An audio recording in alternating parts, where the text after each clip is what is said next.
Ta'ala, alhamdulillah di kesempatan subuh yang penuh berkah ini kita masih diberikan berbagai nikmat oleh Allah Subhanahu wa taala, nikmat iman, nikmat Islam, nikmat sehat, nikmatnya hidayah, nikmatnya berada dalam ketaatan kepada Allah Subhanahu wa taala. Alhamdulillah, di subuh yang penuh berkah ini ya, sebagaimana doa Rasulullah, Allahumma barik li ummati fi bukuriha, ya Allah berkahilah umatku di setiap subuhnya. Mudah-mudahan kita mendapatkan keberkahan dengan melakukan berbagai aktivitas yang diridhai oleh Allah Subhanahu wa taala ya. Bertambah keberkahan dalam usia kita, keberkahan ilmu kita, dan mudah-mudahan kecintaan kita terhadap ilmu menjadi wasilah ya, dimudahkan, dibukakan jalan-jalan surganya Allah, sebagaimana yang senantiasa saya bacakan salah satu hadisnya, man salaka tariqan yaltamisu fihi ilman sahalallahu lahu bihi tariqan ilal jannah. Barang siapa yang menempuh jalan untuk mencari ilmu, sahalallah, pasti Allah mudahkan, lahu baginya, bihi dengan mencari ilmu itu, tariqan ilal jannah, jalan ke surganya Allah. Baiklah, untuk hari Selasa ini kita akan meneladani ya berbagai tokoh perempuan ya pada zaman Rasulullah SAW. Nah, kita akan meneladani dari beliau-beliau itu apa yang bisa kita teladani. Nah, di sini sudah ada ya kisah wanita-wanita teladan. Nah, supaya kita juga menceritakan ya kepada putra-putri kita, kepada murid-murid kita ya. Jangan sampai yang diidolakan itu adalah artis misalnya. Sekarang anak-anak itu tidak mengenal para sahabiah. Pada kesempatan kali ini kita akan mengkaji ya, walaupun mungkin sudah sangat terkenal beberapa, kita ambil keteladanannya dari para sahabiah di zaman Rasulullah SAW. Diawali dari Khadijah binti Khuwailid ya, sebagai istri setia Rasulullah SAW. Nah, Khadijah binti Khuwailid ini adalah di sini judulnya istri setia yang selalu siap sedia. Nah, jadi ini ceritanya juga sudah sangat masyhur ya tentang Siti Khadijah. Jadi Siti Khadijah itu adalah seorang wanita yang luar biasa ya. Sepertiga harta kota Mekah itu miliknya Siti Khadijah. Jadi sepertiga harta kota Mekah itu sebagai saudagar kaya ya, bahwa Siti Khadijah itu luar biasa. Namun ketika beliau ya menikah dengan Rasulullah SAW, hartanya itu semuanya diserahkan ya untuk dipakai untuk berdakwahnya Rasulullah. Sampai-sampai Siti Khadijah itu ketika meninggal ya, karena umat Islam diboikot selama 3 tahun, sampai-sampai meninggalnya itu yang dimakannya itu adalah rerumputan kering ya, padahal asalnya luar biasa. Nah, ini ada kisah yang sangat populer ya, bahwa suatu ketika Rasulullah sedang menyendiri ya di gua Hira, merenung tentang kebesaran Allah ya, dan meninggalkan hiruk pikuk kehidupan jahiliyah yang sangat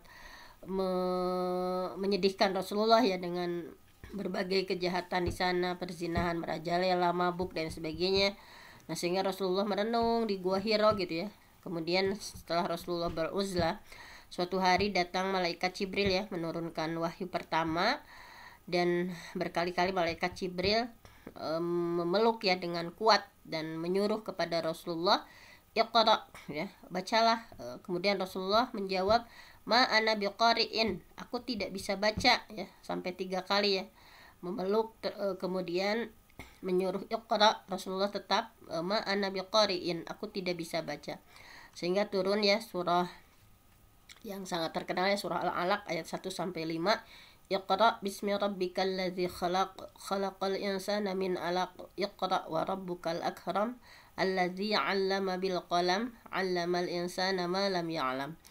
Nah, jadi setelah peristiwa itu Rasulullah Shallallahu Alaihi Wasallam beliau kembali ya ke rumahnya dengan gemetar dan sangat takut gitu ya dari apa yang baru saja beliau alami, sehingga beliau ketika sudah ke rumah menemui istrinya yang tercinta itu Siti Khadijah, dan berkata kepada Siti Khadijah, zammiluni zammiluni, selimutilah aku, selimutilah aku. Nah, Kemudian segera ya Siti Khadijah sebagai sang istri yang selalu menenangkan, diselimutilah Rasulullah, dan perasaan takut Rasulullah sudah mulai reda ya. Kemudian Rasulullah menceritakan kepada Siti Khadijah ya, istri beliau yang sangat setia itu, apa yang terjadi di Gua Hiro, dan Siti Khadijah menyampaikan dan Rasulullah menyampaikan bahwa aku khawatir gitu ya, saya khawatir jika terjadi apa-apa pada diri saya, kata Rasulullah. Kemudian Siti Khadijah menghibur ya, menenangkan sang suami dan menghibur, tenanglah wahai Rasulullah ya, demi Allah bahwa dia tidak akan pernah menghinakanmu ya, Allah tidak akan pernah menghinakanmu, karena engkau itu adalah orang baik, engkau suka menyambung silaturahmi, engkau adalah orang yang jujur, suka membantu orang yang lemah, selalu menolong di jalan kebaikan.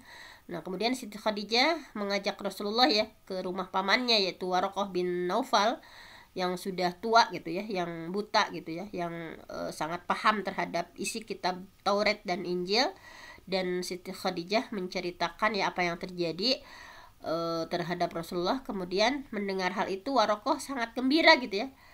Nah, itu adalah malaikat Jibril yang Allah turunkan dulu kepada Nabi Musa, dan berarti engkau adalah seorang nabi untuk umat ini. Nah, kata Waraqah sambil sumringah gitu ya, menyampaikan bahwa nah tadi itu yang nyamperin Rasulullah memeluk itu adalah Jibril yang dulu diturunkan kepada Nabi Musa. Berarti engkau Muhammad adalah nabi untuk umat ini.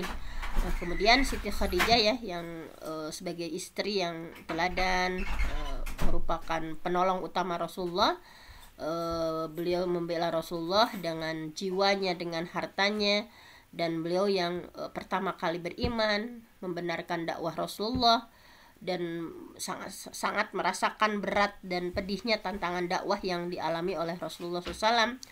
Nah, karena itu ya Siti Khadijah itu sempat membuat cemburu Siti Aisyah ya. Siti Aisyah sering cemburu ketika Rasulullah sedang mengingat istrinya, yaitu Siti Khadijah. Nah, jadi kenangan dengan Siti Khadijah itu terus terbayang ya dalam benak Rasulullah. Jadi Rasulullah kan sering menyembelihkan ya kalau sedang itu dibagi-bagikan gitu ya kepada sahabat-sahabat Siti Khadijah gitu ya. Nah, kemudian Rasulullah bersabda, ini bentuk cintanya Rasulullah terhadap Siti Khadijah, bahwa keistimewaan Siti Khadijah itu adalah dia Siti Khadijah itu beriman kepadaku ketika orang-orang mengingkariku, dan Siti Khadijah membenarkanku ketika orang-orang mendustakanku, dan Siti Khadijah menyerahkan hartanya untukku ketika orang-orang mencegah hartanya untukku, dan Allah memberikan keturunan melalui Siti Khadijah sementara yang lain tidak mendapatkannya. Nah, jadi pernah ya suatu hari Siti Aisyah cemburu ya, kenapa kau mengingat padahal dia itu adalah seorang wanita tua ya, dan aku lebih muda, kata Siti Khadijah. Dan Rasulullah menyampaikan seperti ini, bahwa demikianlah ya Siti Khadijah yang pendamping Rasulullah di masa-masa sulit Rasulullah, di masa-masa perjuangan yang begitu berat sampai ajal menjemput pun ya,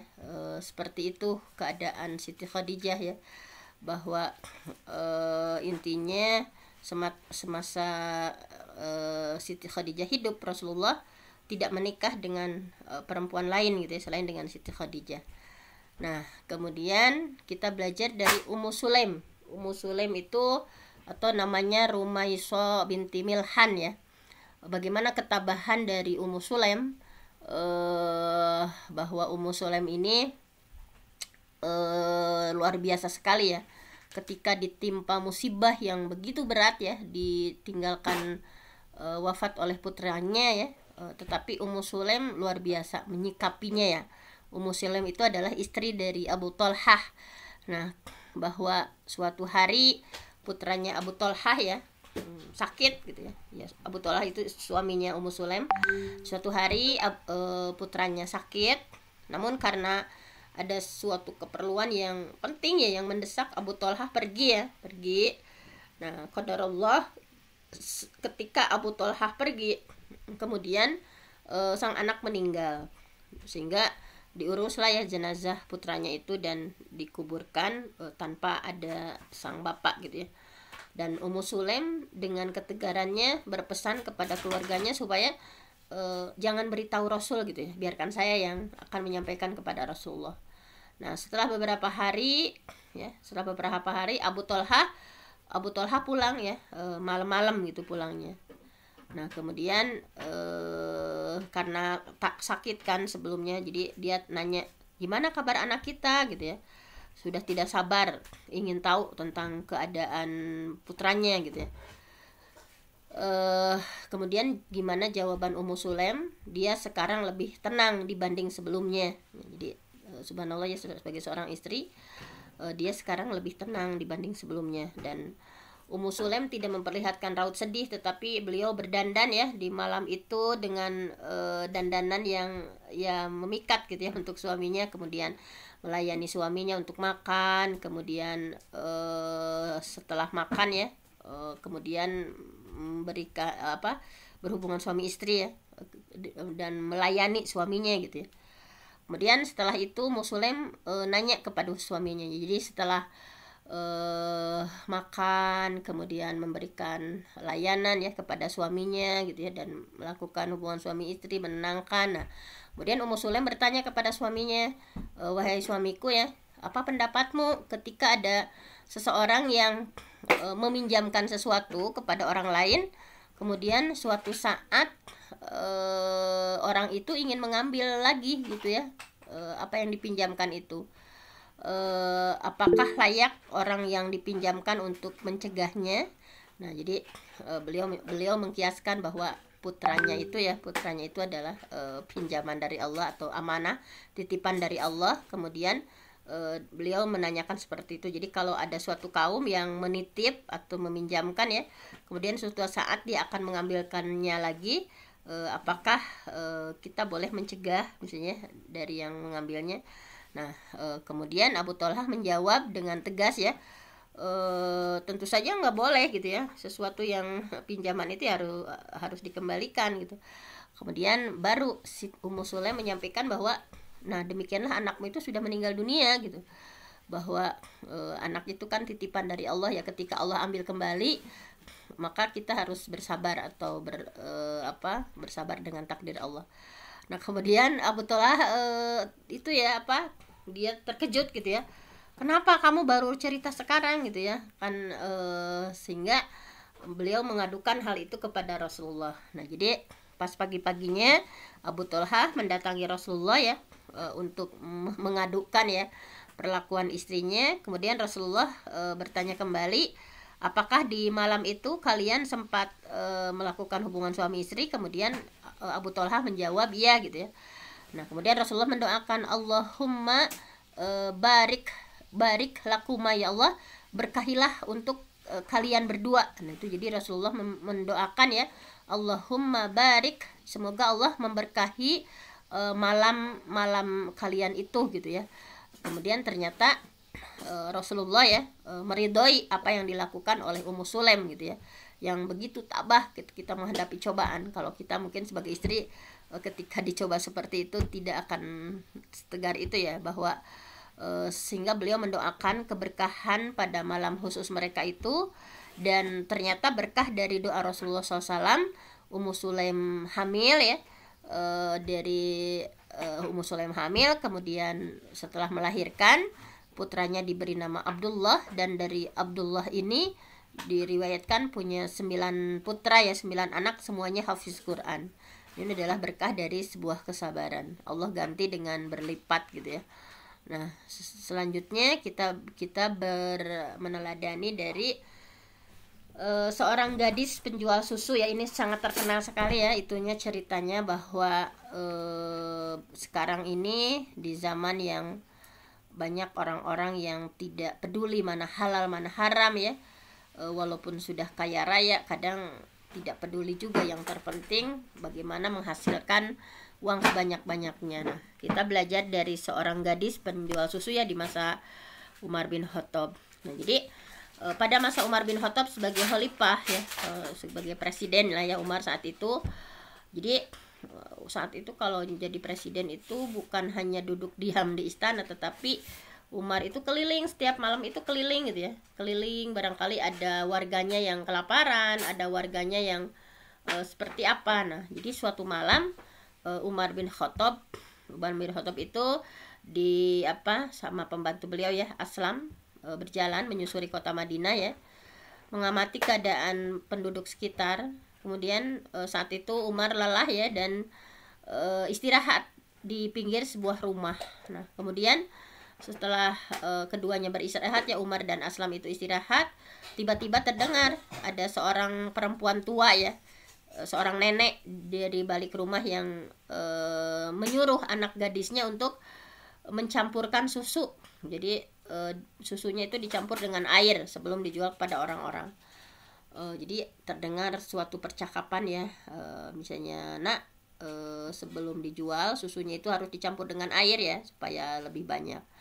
Tetapi si gadis itu menolak untuk melakukan penipuan itu.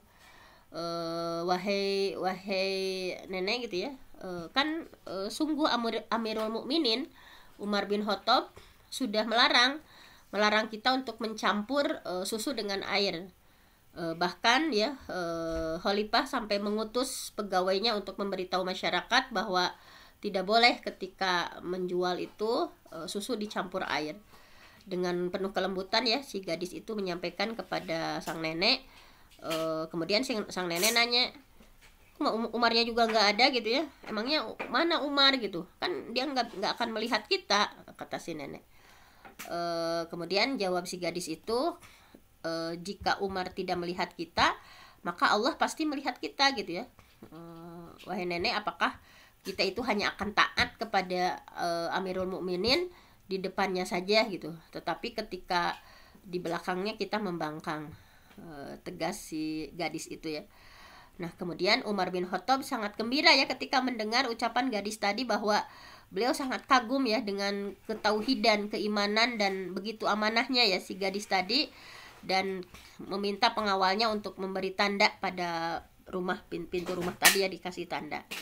Nah kemudian ketika pagi-pagi harinya beliau segera mencari tahu ya tentang gimana sih jati diri si gadis yang amanah, yang jujur gitu, yang sangat jarang gitu ya ditemukan. Nah, kemudian setelah diketahui, kemudian beliau yang melamarkan ya gadis tadi untuk putranya yang bernama Asim. Nah dari Asim ini keturunannya nanti lahirlah Umar bin Abdul Aziz ya, sebagai khalifah di masa Bani Umayyah yang terkenal dengan bijak. Umar bin Abdul Aziz yang begitu fenomenal ya, yang terkenal dengan keadilannya dan kebijakannya dan prestasi-prestasi dari Umar bin Abdul Aziz. Ternyata ini adalah keturunan dari seorang gadis yang jujur, yang amanah, yang dinikahkan oleh Umar bin Khattab dengan putranya yang bernama Asim.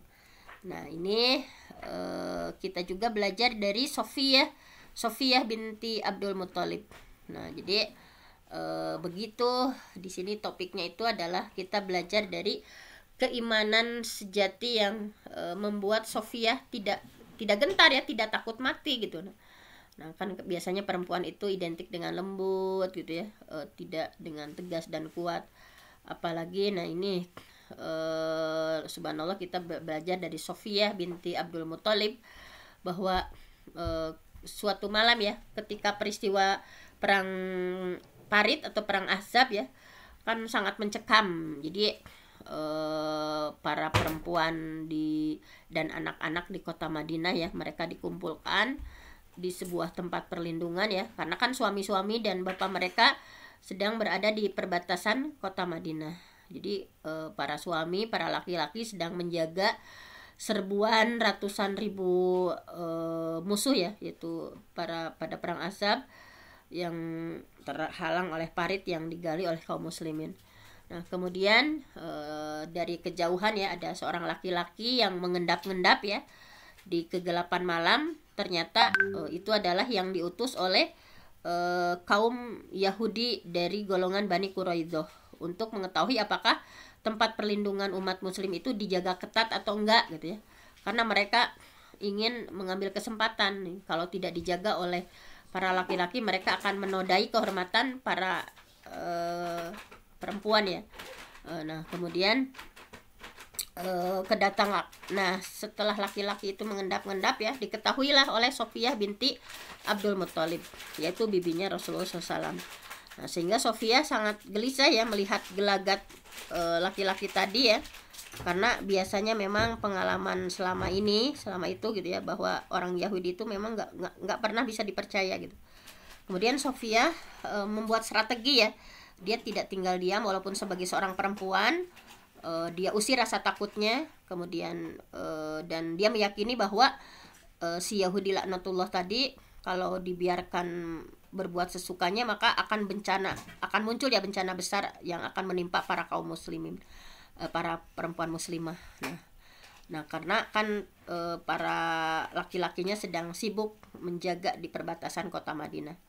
Kemudian dengan nekat ya, dengan bismillah, dengan yakin, kemudian dia mengikat bajunya ya, kemudian mengambil sebongkah kayu besar dan dia turun dari tempat perlindungannya untuk menghadang si Yahudi tadi, dan langsung saja ya dengan sebongkah kayu tadi dipukul gitu ya, dipukul si laki-laki tadi ya, tepat di kepala laki-laki itu, tanpa ampun dipukul gitu ya, sehingga si Yahudi itu pun tersungkur dan tidak berdaya. Nah tanpa berkata sepatah pun gitu ya, Sofiyah kembali lagi ke atas gitu ya untuk menunaikan misinya. Nah sehingga si Yahudi tadi kaget gitu ya, dan berkesimpulan bahwa wah ternyata memang dijaga ketat nih para muslimahnya ya, para perempuannya dijaga ketat oleh orang muslim, sehingga tidak jadi untuk melakukan makar. Nah sehingga dari pengkhianatan dari Yahudi Bani Quraidah itu dalam perang Ahzab, sehingga orang muslim menyerang ya terhadap suku Bani Quraidah, dan mereka diusir dari kota Madinah. Nah ini ya, jadi kita belajar begitu pemberaninya ya Sofiyah binti Abdul Muthalib. Kemudian selanjutnya adalah di sini Siti Aisyah. Kita belajar dari Siti Aisyah bahwa dalam sebuah keluarga itu tidak mungkin dalam sebuah rumah tangga itu tidak ada ujian gitu ya. Bahkan Siti Aisyah sendiri mengalami ujian itu gitu ya. Rasulullah sendiri mengalami bahwa sebuah kebahagiaan itu bukan tanpa masalah gitu. Jadi tetapi bagaimana kita belajar untuk menangani masalah itu dengan bijak dan tidak tergesa-gesa. Nah di sini kita belajar sesuatu yang sudah sangat terkenal ya ceritanya, yaitu tentang hadisul ifki ya, tentang berita bohong. Intinya singkatnya adalah bahwa ketika dalam perjalanan pulang ya setelah perang Bani Mustalik, Rasulullah dan para pasukannya beristirahat di sebuah tempat ya, kalau sekarang mungkin di kayak tempat yang sepi gitu ya, beristirahat. Kemudian saat itu Siti Aisyah keluar dulu ya untuk buang hajat gitu ya, untuk buang hajat dulu, orang maka jamban heulanya. Kemudian setelah buang hajat, ketika Siti Aisyah kembali ya, kalung yang dia pinjam dari saudaranya jatuh gitu ya. Jadi Siti Aisyah balik lagi gitu ya. Kan tadi Siti Aisyah buang hajat ya. Kemudian setelah pulang ternyata dia menyadari bahwa kalung yang dia pinjam dari saudaranya itu jatuh. Sehingga Siti Aisyah nyari ke tempat tadi dia buang hajat. Nah kemudian rombongan kaum muslimin tidak menyadari bahwa Siti Aisyah itu sedang mencari kalungnya. Mereka berangkat saja ya, berangkat pulang ke Madinah. Dan orang-orang yang mengangkat haudaj itu itu tanduk ya, tanduk yang biasa dipakai untuk mengangkut itu ya istri Rasulullah. Nah mereka itu tidak tahu kalau Aisyah tidak ada di dalam gitu ya, karena kan yang mengangkatnya banyak, sehingga haudajnya itu ringan gitu ya, tidak terasa oleh mereka kalau tidak ada orang di dalamnya. Dan Siti Aisyah kan kurus ya, kecil gitu. Kemudian ketika Siti Aisyah pulang, nah sudah menemukan kalung yang hilang tadi. Nah dia kaget gitu ya, tempat yang dia tadi ada haudaj tadi itu udah kosong, tidak ada orang seorang pun gitu ya. Kemudian Siti Aisyah duduk di bawah sebuah pohon dan berharap kayaknya nanti akan pulang lagi gitu ya, karena Mudah-mudahan mereka menyadari bahwa aku tertinggal, Siti Aisyah tertinggal. Sampai-sampai Siti Aisyah karena kecapean ya, dia tertidur. Nah, kemudian saat itu datanglah seorang sahabat bernama Sofwan bin Mu'attal ya, yang sama tertinggal juga dari rombongan orang muslim. Dia sangat terkejut gitu ya ketika didapati bahwa ada Siti Aisyah, istri Rasulullah, seorang diri. Dia langsung berkata, innalillahi wa inna rajiun. Wah, ini istrinya Rasulullah gitu ya. Kemudian Aisyah terbangun. Kemudian tanpa keduanya berkata sepatah pun gitu ya, tidak ada ucapan sepatah pun, dan Sofwan menundukkan hewan tunggangannya ya supaya dikendarai oleh Siti Aisyah, dan dituntunlah ya Siti Aisyah sampai tiba di Madinah pada siang hari. Nah, kejadian tersebut tentu saja ya menjadi buah bibir di kota Madinah, dan macam-macam komentarnya ya, dan tentu saja tokoh munafik ya, Abdullah bin Ubay bin Salul dan konco-konconya gitu ya, menyebarkan berita bohong, hadisul ifki, berita bohong bahwa Aisyah sudah selingkuh gitu ya. Akhirnya tersebarlah di seluruh kota Madinah bahwa semuanya termakan dengan fitnah itu.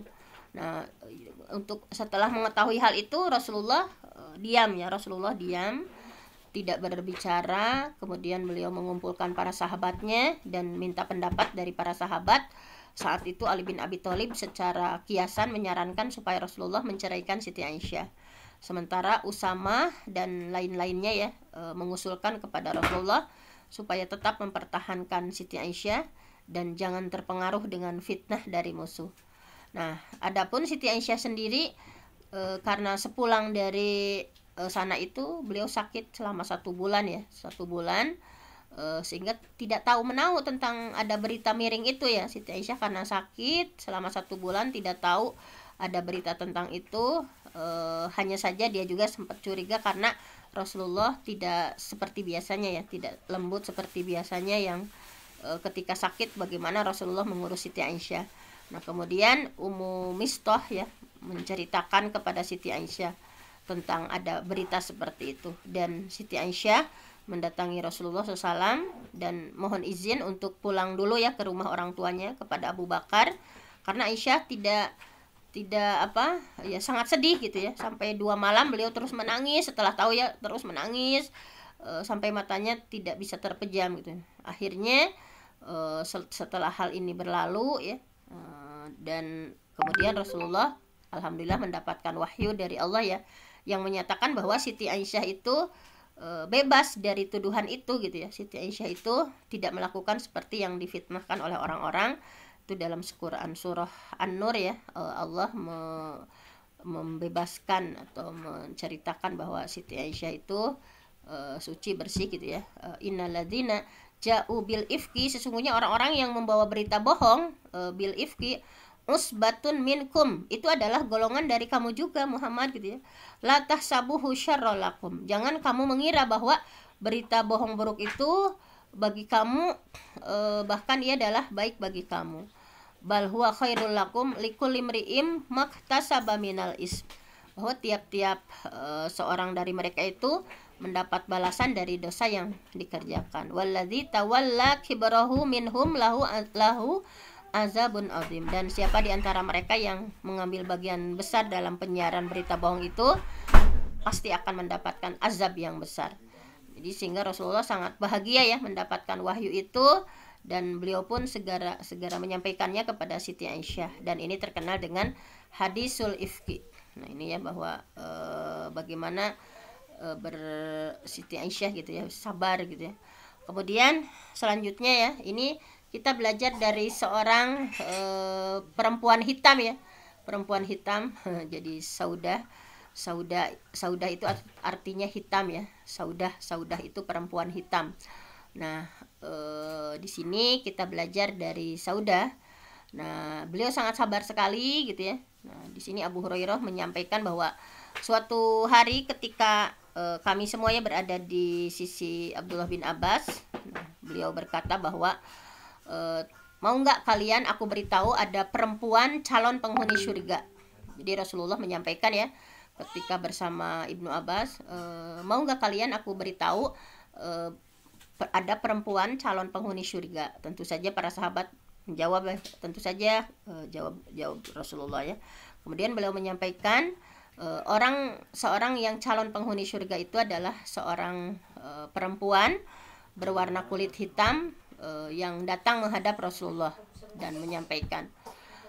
Nah ini ternyata yang perempuan calon penghuni surga itu seorang perempuan berkulit hitam ya, datang menghadap Rasul. Kemudian beliau berkata ya kepada Rasulullah, wahai Rasul, aku sering kesurupan gitu. Aku itu sering kesurupan setan, dan ketika kesurupan itu aurat saya sering terbuka gitu. Aurat saya sering terbuka. Maka perempuan itu minta doakan aku Rasulullah supaya sembuh gitu ya. Jadi nggak mau punya penyakit seperti itu ya. Jadi sering kesurupan, ketika kesurupan itu auratnya sering terbuka. Kemudian minta doa sama Rasulullah, ya Allah doakan aku supaya sembuh, kata perempuan itu. Kata Rasulullah, baik, aku bisa saja mendoakanmu ya supaya kamu sembuh. Tetapi jika kamu mau, jadi kata Rasul begini, aku bisa saja mendoakanmu sembuh, tetapi jika saja engkau mau bersabar, itu lebih baik bagimu dan kamu akan mendapatkan surga, kata Rasulullah. Nah kemudian si perempuan hitam tadi ya, kalau begitu aku memilih bersabar. Jadi dia tidak minta doa untuk sembuh lagi, nggak apa-apa kesurupan juga. Jadi kalau begitu aku memilih bersabar. Tetapi masalahnya ketika aku kesurupan, auratku sering terbuka. Doakan kepada Allah supaya auratku tidak terbuka. Nah baiklah, kata Rasulullah. Maka Rasulullah mendoakan, berdoa ya kepada Allah supaya aurat perempuan tadi tidak tersingkap lagi ketika kesurupan. Nah, jadi subhanallah sekali ya, dari perempuan hitam ini, Sauda ini, kita belajar bahwa beliau lebih baik bersabar gitu ya. Tidak meminta untuk sembuh karena beliau lebih memilih surga gitu. Betapa keimanannya sangat luar biasa gitu ya.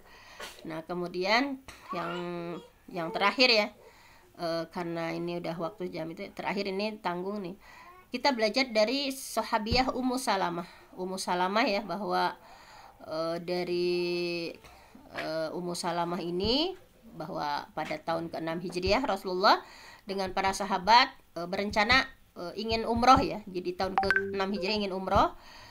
Kemudian ketika sudah tiba di Zulhulaifah itu tempat mikotnya penduduk Madinah, namanya Zulhulaifah. Dan mereka pun mulai ihram untuk umroh ya, labbaika umrotan.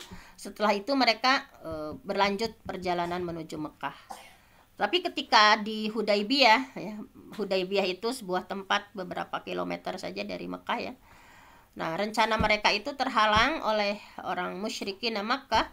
Orang musyrik itu ya, orang Quraisy itu, mereka nggak mau menerima kedatangan orang Muslim untuk menunaikan ibadah di Masjidil Haram ya dan di Ka'bah. Nah, jadi intinya berdebat ya, ada perdebatan yang sangat alot, dan akhirnya disepakati bahwa dalam perjanjian Hudaybiyah yang sangat terkenal itu ya, yang mana salah satu isi dari perjanjian Hudaybiyah itu, orang muslim ya, para muslimin tidak boleh melakukan umroh saat itu, tetapi umrohnya nanti tahun depan di tahun ke-7 Hijriah. Nah Rasulullah konsekuen dengan kesepakatan itu karena perdebatan yang begitu alot ya. Kemudian beliau memerintahkan para sahabatnya, ya udah sekarang kita batal umroh tahun ini, kita akan umroh di tahun ke-7 Hijriah. Lakukan saja tahalul dari ihramnya ya, untuk menyembelih seekor kambing. Jadi ganti dari pengganti dari tahalul dan dari ihramnya itu menyembelih seekor kambing, kemudian menggunduli kepala. Tapi para sahabat ya kecewa kan, para sahabat kecewa, sedih, sudah semangat mau umroh gitu ya, tetapi tidak diterima atau tidak jadi, sehingga mereka mengabaikan gitu ya perkataan Rasulullah, nggak mau. Jadi mereka kan disuruh menyembelih kambing ya, tapi karena mereka begitu kecewa, sudah semangat untuk umroh tapi nggak boleh, mereka hanya tinggal diam. Nah kemudian mereka mengabaikan perintah Rasulullah untuk menyembelih kambing tadi, sehingga Rasulullah sedih ya, gusar gitu ya, tidak bisa berbuat apa-apa dan sangat memahami apa yang dirasakan oleh para sahabat gitu ya. Kemudian beliau masuk tenda dan di sana ada istrinya yaitu Ummu Salamah, istri yang saat itu menemani perjalanan Rasulullah ya. Ada apa wahai Rasulullah, kata Ummu Salamah dengan lemah lembut ya menyapa Rasulullah. Kemudian Rasulullah menjawab, itu para sahabat tidak mau menuruti perintahku, kata beliau. Memang ada apa, kata Ummu Salamah, bahwa aku memerintah mereka untuk menyembelih kambing ya sebagai tahallul umrah, namun tidak ada satupun yang mau melaksanakannya gitu, tidak ada yang menurut menyembelih kambing gitu, kata Rasulullah. Kemudian Ummu Salamah menjawab, oh begitu, begini saja Rasulullah, kenapa engkau tidak langsung saja engkau lakukan menyembelih di hadapan mereka gitu, nyontohan kata Ummu Salamah ya, mengapa tidak engkau langsung saja yang menyembelih di hadapan mereka, coba mudah-mudahan ini bisa menjadi jalan keluar, kata Ummu Salamah. Kemudian Rasulullah ya betul-betul bahagia seperti ada solusi. Nah kemudian tanpa menunggu apa-apa lagi, langsung Rasulullah ya memerintah seseorang untuk mengambilkan sebilah pisau, dan Rasulullah langsung sembelih hewan itu ya di hadapan para sahabat, dan beliau sendiri langsung menggunduli kepalanya setelah menyembelih kambing, beliau sendiri langsung menggunduli kepalanya. Nah, ternyata apa yang diusulkan oleh Ummu Salamah itu benar ya. Para sahabat langsung mereka melakukan apa yang dilakukan oleh Rasulullah. Mereka langsung menyembelih hewan sembelihannya sebagaimana yang diminta Rasulullah, kemudian menggunduli kepala ya. Dan sebagian ada yang hanya memendekkan kepalanya ya, hanya mencukur sedikit saja. Dan Rasulullah SAW mendoakan orang yang menggunduli kepalanya sebanyak 3 kali, sedangkan yang hanya mencukur sedikit ya, memendekkan kepalanya, hanya didoakan 1 kali. Nah, kenapa ketika kita umroh ya, disunahkan untuk digunduli habis, karena Rasulullah mendoakannya 3 kali. Kalau hanya sedikit ya, walaupun boleh ya, hanya memendekkan sedikit, tetapi Rasulullah hanya mendoakannya 1 kali.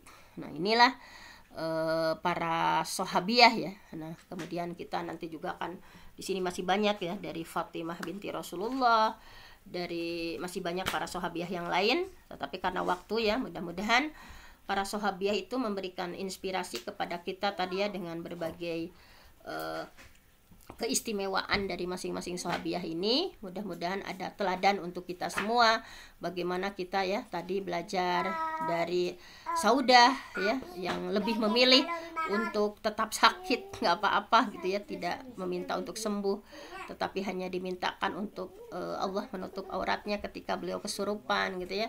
Luar biasa sekali kita belajar dari Siti Khadijah yang merupakan seorang saudagar kaya. Sepertiga harta kota Makkah itu adalah Siti Khadijah, namun beliau berikan semuanya untuk Rasulullah, untuk dakwah Rasulullah ya.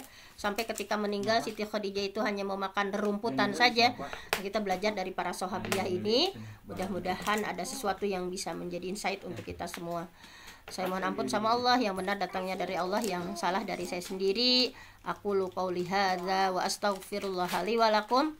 Wassalamualaikum warahmatullahi wabarakatuh. Waalaikumsalam warahmatullahi wabarakatuh. Waalaikumsalam warahmatullahi wabarakatuh. Jazakallahu khairan Al-Mukarramah kepada Dr. Fenty yang telah menyampaikan materinya kepada kita semua tentang teladan-teladan zaman Rasulullah SAW. Semoga kita semua terinspirasi, semoga kita semua menjadi teladan-teladan masa kini dalam menyebarkan syariat Islam. Amin ya Allah ya Rabbal Alamin. Baiklah Bapak Ibu dan seluruh partisipan yang dirahmati Allah, alhamdulillah untuk hari ini materi telah selesai. Marilah kita sama-sama kajian kita ini tutup dengan membaca istighfar 3 kali, doa kafaratul majlis dan hamdalah bersama. Astagfirullahaladzim. Astagfirullahaladzim.